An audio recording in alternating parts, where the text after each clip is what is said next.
Seeing Sylvette weeping inconsolably, Personette tells her, Personette feels surprised and tells her, I'll leave you for a moment, I'll let you be alone.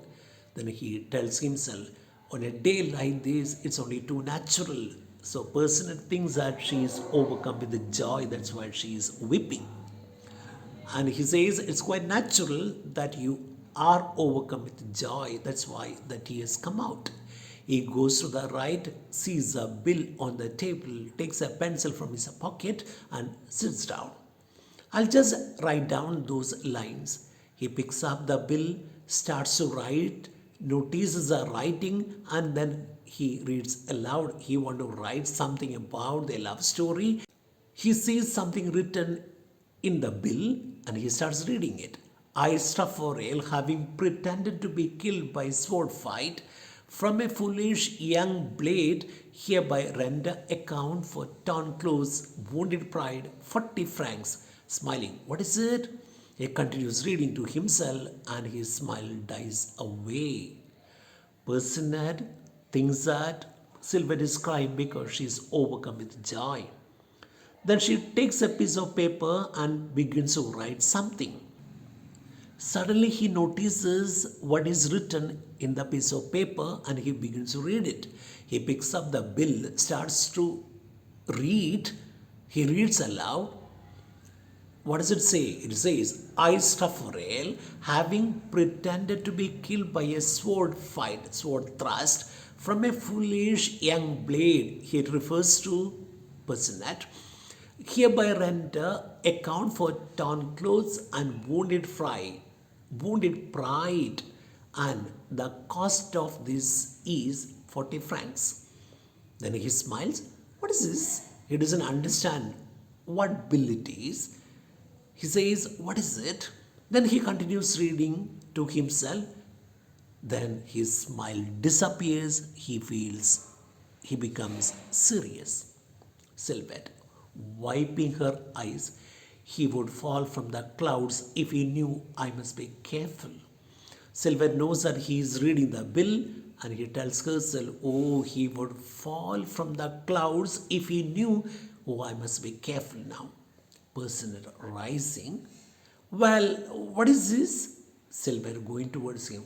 What is it? Personette hides the bill because he thinks that she has not seen it. Oh, nothing. He tells himself. Now I see why the body was never found. Now Personette realizes that he was tricked. After he attacked Stafforel and his men, no dead bodies were found on the scene. That had surprised him, but now he understands why no dead body was found in the place where the fighting took place.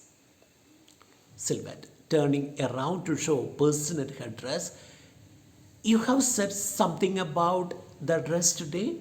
Sylvette, turning around to show Personette her dress. See, just look at my dress. You have said nothing about my dress today. How is it? Is it beautiful? Personette is preoccupied. Preoccupied means he's worried about something else. He says, blue. Oh, so today you are in blue. That doesn't suit you. Blue is not becoming, means the blue color doesn't suit you. I always prefer you in pink dress. So pink is better for you, not blue. Sylvette tells herself, what's the matter? Can he have found out? Why is he looking troubled? Why is he so serious? Can he have found out what is written in the bill? She looks towards the table. The bill, she runs to the table. Personette, what are you searching for? Sylvette, oh, nothing. Let me hear your poem. Okay, forget about the bill. Just read out the poem that you have written. Personette says, oh no.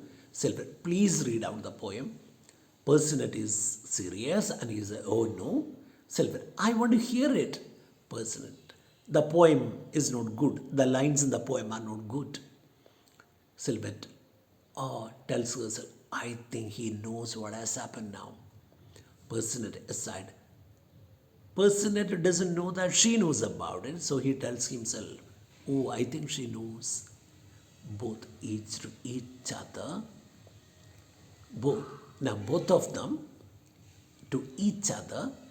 You know, at the same time they speak, both of them speak to each other, saying, you know, after a pause, they laugh, ha, because now they realize that both of them know the secret.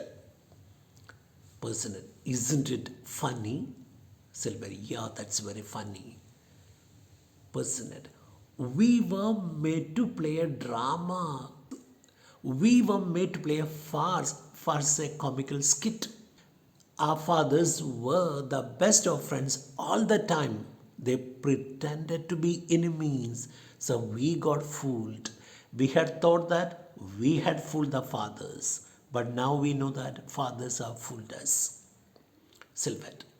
Yeah, they have been good neighbors. They pretended to be enemies.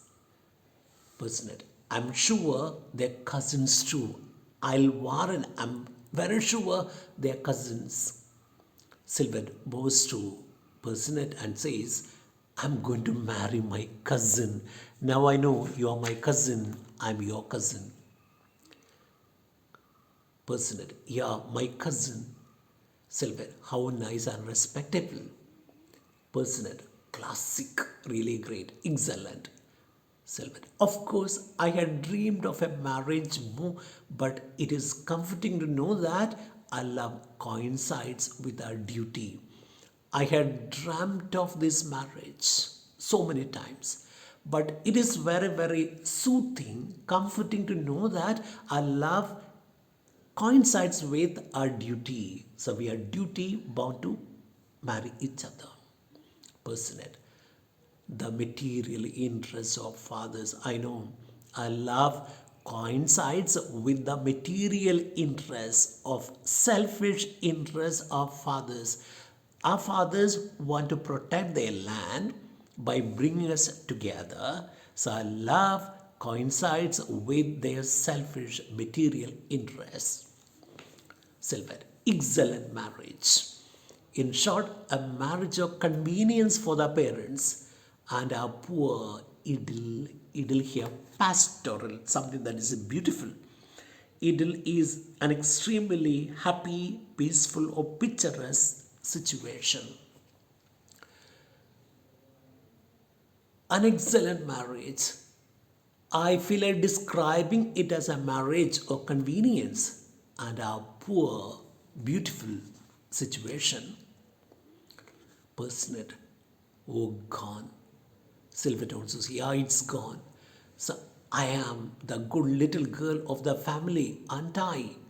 I am duty bound to marry you. My father wants me to marry you, so I should obey my parents. Personate, and I am the obedient little son. That's right. What you say is right. Even I am the obedient son because my father has chosen a girl for him and I have agreed to marry her. But it was only as Romeo that I appealed to you. So Personate is telling Silhouette, I know you should be feeling disappointed because you fell in love with me because you thought I was like Romeo. Silhouette, well, you are no longer Romeo. Your father wants you to marry me, that's why you are going to marry me. You are not marrying me against your father's wishes. Personate, do you think you are Juliet? Silhouette, now you are angry, aren't you? You are bitter with me. Personate, and you are cynical. People who do not see any good in anything are called cynical. Silhouette, if you were ridiculous, is it my fault? Don't blame me. Don't say I'm cynical. If the situation is ridiculous, what can I do? Is it my fault? Personate, I at least had a partner. Silhouette, I too, poor bluebird, you are beautifully plucked. Silhouette compares herself to a bluebird who is plucked, beautifully plucked, who has lost her feathers.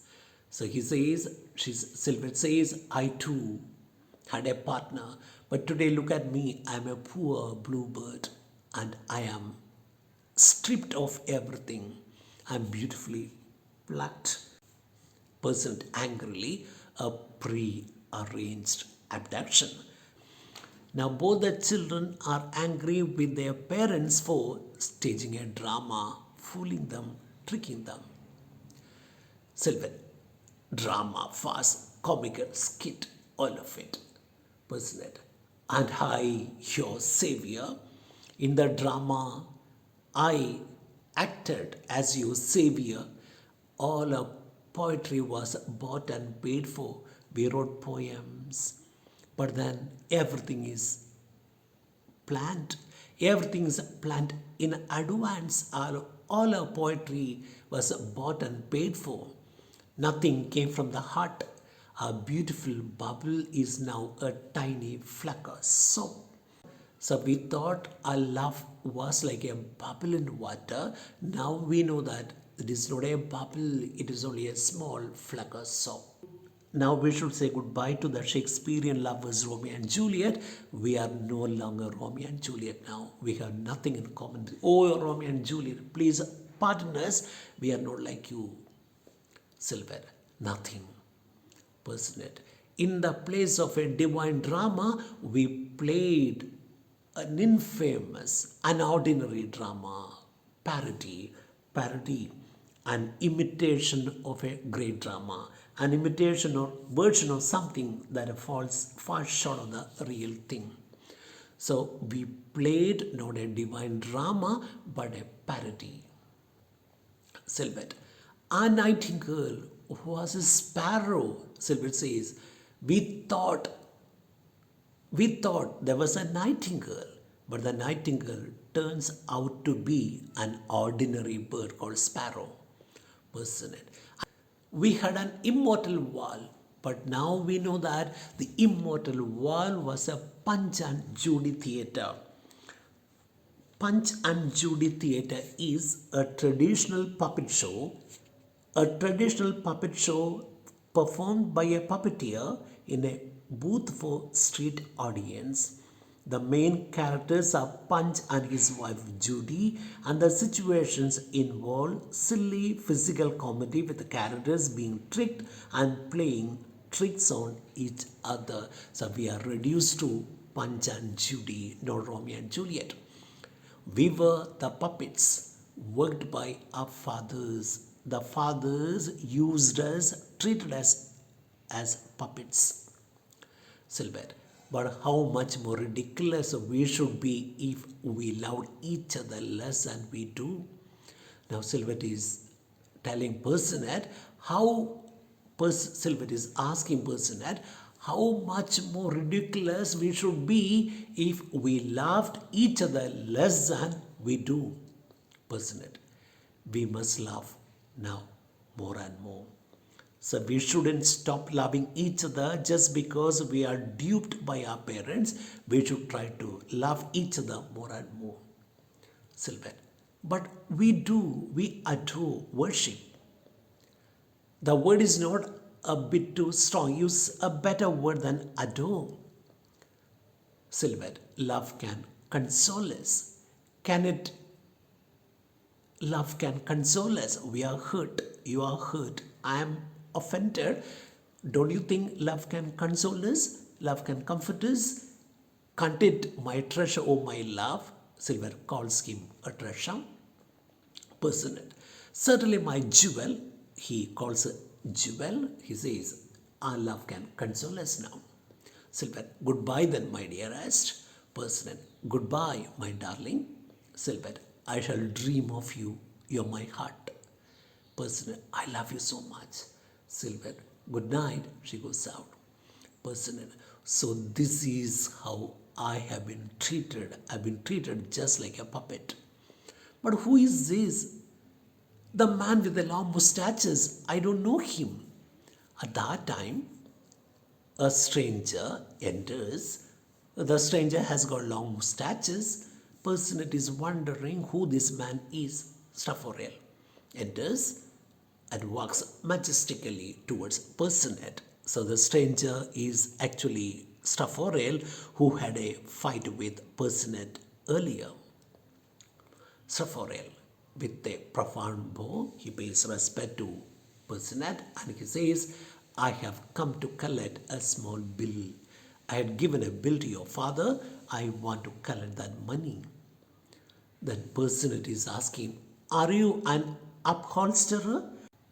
Upholsterer is a person who provides padding, springs, fabric covering, etc. to furniture in order to beautify plain furniture and make them comfortable and long lasting. What Personet means to say is that Stafforel supplied the means, the materials to execute Bergamon's plan or provided upholstery to Bergamon's plot. Stafforel, run along, young man, tell your father I'm waiting for him. He doesn't answer his stupid question, so he says, just tell your father I'm waiting for him. Personet, what's your name? Stafforel, oh, my name is Stafforel. Personet, with a shock, he say, he? Oh, that is too much. Stafforel, smiling. Then you know me, young man. Personet, throwing the bill in Stafforel's face, wretch, it was you who fooled me. I had a fight with you. You're a wretched person, he shouts at him. Stafforel, it was me. Tobacco, I swear, oh my God, it was me. Personet, I have got you at last. Stafforel, the people you kill are in the best of health. Mr. Personet, you thought you had killed me, but look at me. I'm in the best of health. So the people whom you have killed are here in front of you in the best of health. Personet, unable to control his anger, draws his sword and making a pass at Stafforel, you will see. And he takes his sword out and goes to attack Stafforel.